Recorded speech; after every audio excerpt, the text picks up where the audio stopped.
శ్రీరామచంద్రాయ నమః. శ్రీ సీతారామాభ్యాం నమః. శ్రీమద్ వాల్మీకి రామాయణము కిష్కింధాకాండము 22వ సర్గము. కొనవూపిరితోనున్న వాలి తన తమ్ముడైన సుగ్రీవుని తోడను కుమారుడైన అంగదుని తోడను హితోక్తులు పలికి అసువులను కోల్పోవుట. తిన్నగా శ్వాస పీల్చుచు కొనవూపిరితో ఉన్న వాలి అంతటను కలియజూచుచు మొట్టమొదట ఎదురుగా ఉన్న తన తమ్ముడగు సుగ్రీవుని గాంచెను. వానరాధిపతి అయిన వాలి యుద్ధమున సఫలుడైన సుగ్రీవుని సంబోధించి ఆత్మీయతతో స్పష్టముగా ఇట్లు నుడివెను. సోదరా, నీ భార్యను నా వశమునందుంచుకొని నిన్ను కిష్కింధ నుండి వెళ్ళగొట్టినందులకు నన్ను దోషిగా తలంపవద్దు. ఇది ఎంతయు విధివిలాసమున జరిగినది. నేను బలగర్వితుడనై అజ్ఞానవశమున అట్లు చేసి తిని.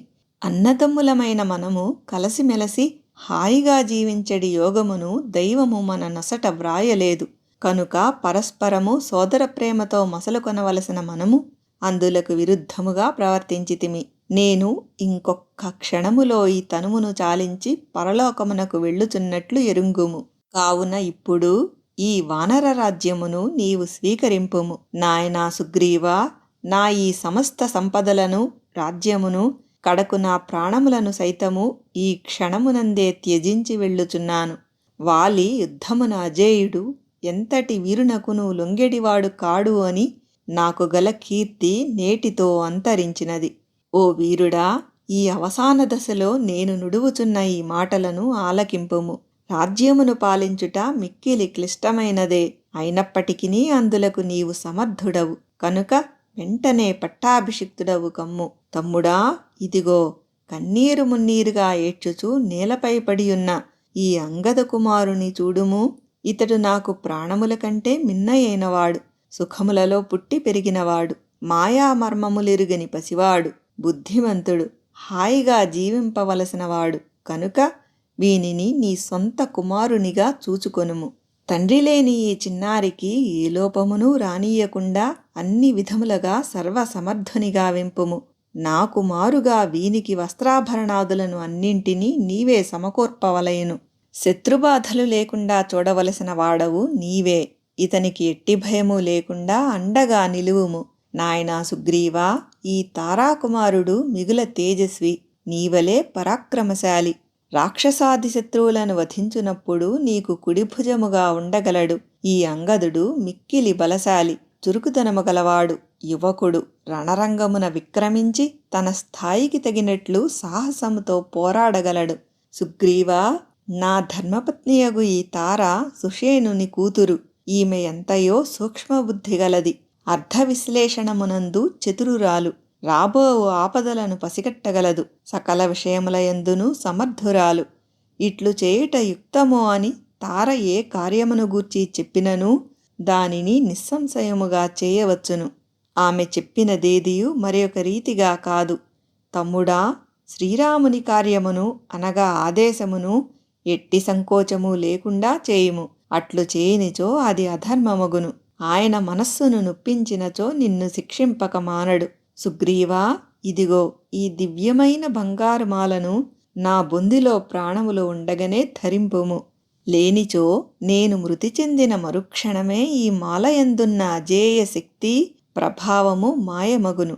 అన్నయగు వాలి సోదర ప్రేమతో ఇట్లు పలికిన పిమ్మట సుగ్రీవుడు సంతోషమునకు దూరమై రాహుగ్రస్తుడైన చంద్రుని వలె కాంతి విహీనుడయ్యెను. ఆ వాలి పలికిన వచనములకు సుగ్రీవుని మనస్సు కుదుటపడెను. అన్నపై అతనికి గల వైరభావము తొలగిపోయెను. అతడు సావధానుడై శ్రద్ధాధరములతో అన్న చెప్పినట్లు చేయుచూ ఆయన ఇచ్చిన బంగారు మాలను గ్రహించెను. వాలి ఆ బంగారు హారమును సుగ్రీవునకు ఇచ్చిన పిమ్మట అక్కడనేయున్న అంగదుని వైపు చూచెను. ప్రాణములను విడుచుచున్న ఆ స్థితిలో అతడు పుత్రవాత్సల్యముతో ఇట్లు పలికెను. నాయనా, నా మరణానంతరము మీ పినతండ్రియగు సుగ్రీవుడు చెప్పినట్లు నడుచుకొనుచుండుము. దేశకాల పరిస్థితులను అనుసరించుచూ నడుచుకొనుము. ప్రియమునకు పొంగిపోవుటగాని అప్రియమునకు కృంగిపోవుటగాని చేయక సుఖదుఖములను సమానముగా భావింపుము. మహాబాహుడవైన ఓ అంగదా, నేను నిన్ను ఎల్లప్పుడూ ప్రేమతో లాలించి తిని. నా దగ్గర నడుచుకునేటట్లు ప్రవర్తించినచో పినతండ్రియగు సుగ్రీవుని కడ మాత్రము నీ ఆటలు సాగవు.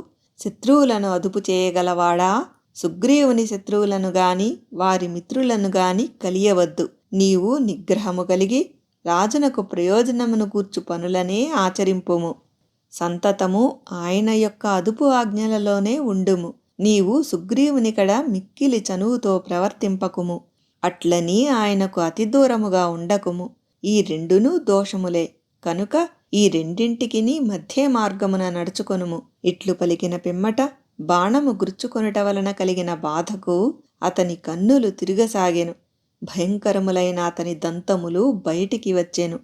ప్రాణములు ఎగిరిపోయెను. అప్పుడు అచటి వానరులు, సేనాపతులు, వానర ప్రముఖులు అందరునూ తమ ప్రభు యొక్క మృతికి బిగ్గరగా ఏడ్చుచూ దీనముగా ఇట్లు వచించిరి. మన ప్రభువు స్వర్గస్థుడైనందున కిష్కింధ శూన్యమాయెను. ఉద్యానవనములు, పర్వతములు, అడవులు వెలవెలబోవుచున్నవి. ఆ స్వామి గతించినందున వానరుల ముఖములు కళదప్పినవి. వాలి మిక్కిలి వేగముగా సాగిపోవునప్పుడు అచటి అరణ్యములు, ఉపవనములు, సరస్సులు మొదలగు చోట్లగల పువ్వులన్నీయును ఆయన వేగమునకు ఎగిరి ఆయనను అనుసరించుచుండెడివి. ఇట్లు ఆ పని చేయగలవారు ఎవరు? దీర్ఘమైన బాహువులు గలవాడు, మహాత్ముడు అయిన గోలభుడు అను గంధర్వునకును వానర ప్రభు అయిన వాలికిని ఘోర యుద్ధము జరిగెను.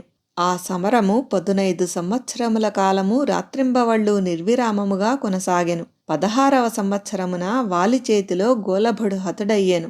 భయంకరములైన దంతములు గల ఆ ప్రభువు దుష్టుడైన ఆ గంధర్వుని హతమార్చి మాకు ఆ దుర్మార్గుని భయము లేకుండా చేసెను.